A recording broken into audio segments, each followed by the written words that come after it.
कुछ चीजों के लिए लड़ने का कोई फायदा नहीं होता, खास करके तब जब आपका ओपोनेंट वो सैल हो।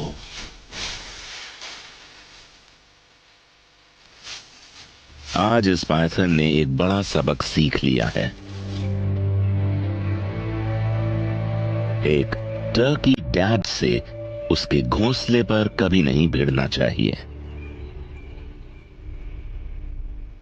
जहां एक तरफ कार्पेट पाइथन एक नए शिकार की चाहत में अपना रास्ता भटक गया है, थोड़ी दूर नॉर्थ क्वींसलैंड में एक और सांप भी ऐसा ही कुछ करने की कोशिश कर रहा है। ग्रीन ट्री पाइथन सांपों की एक पेड़ों पर रहने वाली प्रजाति है। इनकी खास तौर से अडैप्ट हुई पकड़ने के काबिल पूंछ इनकी पेड़ों पर आसानी से चढ़ने में और नेविगेट करने में मदद करती है, और इसके पीले रंग का पेट इसकी बाकी चीजों में कैमोफ्लेज होने में मदद करता है।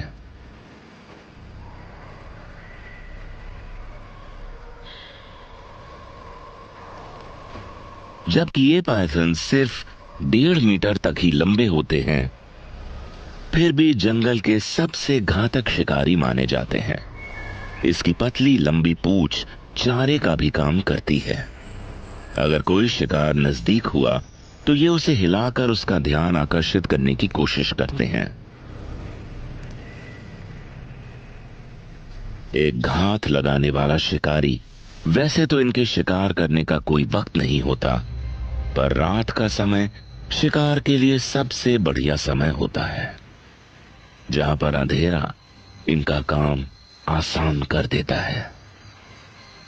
अंधेरे की आड़ में पाइथन शिकार की तरफ बढ़ता है।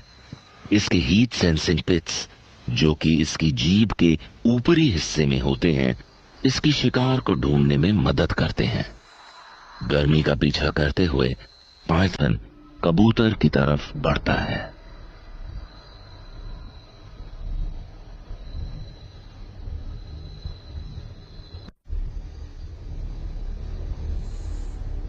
और ये शिकारी इतने आराम से आता है कि कबूतर को कोई अंदाजा ही नहीं होता कि अब क्या होने वाला है।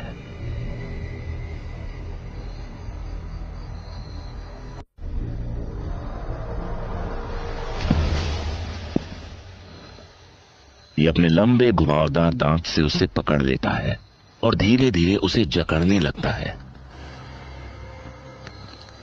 माना जाता था कि ये अपने शिकार को जकड़ कर मारते हैं, पर हाल ही की स्टडीज में कुछ और पता चला है।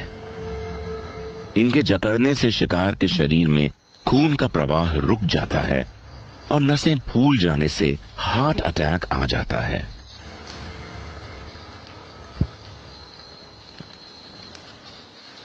कबूतर की दिल की धड़कन रुकते ही अब ये उसे निगल जाएगा।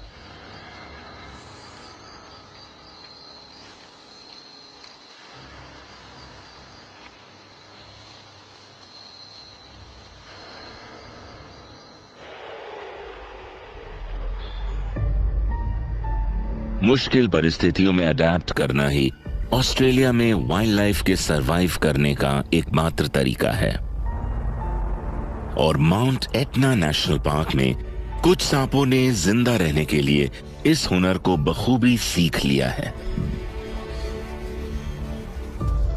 गर्मियों के समय जब धूप और उमस अपने चरम पर होती है, पार्क की limestone caves bent wing bats का घर बन जाती हैं,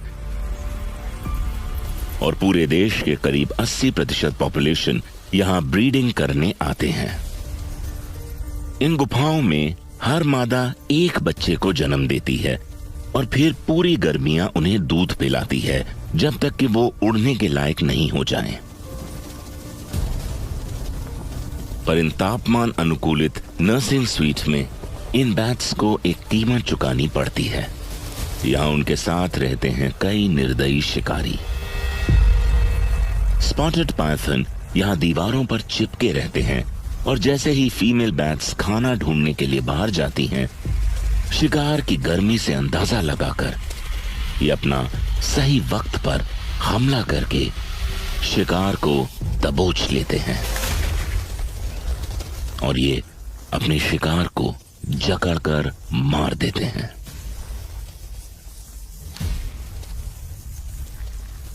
ये हुनरमंद एक्रोबैटिक शिकारी होते हैं। पर इस गुफा में आज बस एक ही शिकारी नहीं है।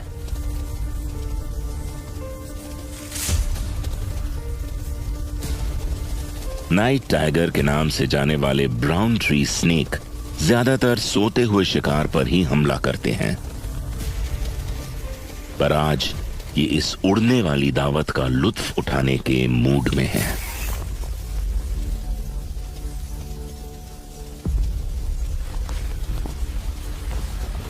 जहर का इस्तेमाल करके ये बैट को घायल कर देते हैं और फिर उसे निगलते हैं।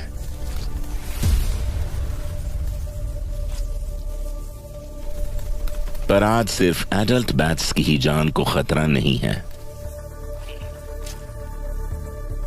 गुफा की जमीन पर एक और शिकारी भी खाने का इंतजार कर रहा है, ग्रीन ट्री फ्रॉग। हर रात जब एडल्ट बैट्स खाने की तलाश में बाहर जाते हैं, तब कुछ बैट पप्स टकराकर नीचे गिर जाते हैं और ये मेढक मौके का फायदा उठाकर उन्हें लपक लेते हैं। जो बैट्स गुफा के अंदर के शिकारियों से बच जाते हैं, वो पूरी तरह खतरे से खाली नहीं होते। कुछ और सांप गुफा के बाहर मंडराते रहते हैं। एक ब्राउन ट्री स्नेक खाने को लपकने के लिए बिल्कुल तैयार बैठा है।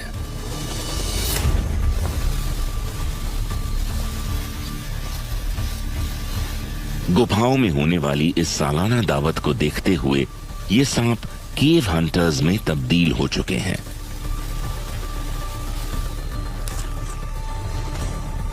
मौके का पूरा फायदा उठाने का ये एक अच्छा एग्जाम्पल है।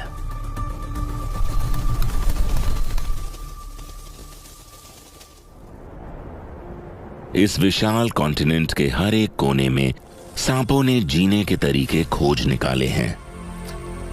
हर इकोसिस्टम पर राज करने वाले ये शिकारी एवोल्यूशनरी अडेप्टेशन का एक सबसे बड़ा उदाहरण है। झुलसा देने वाले रेगिस्तानों से लेकर भरे पूरे ट्रॉपिकल जंगलों तक, विशाल समुद्री हैबिटेट से लेकर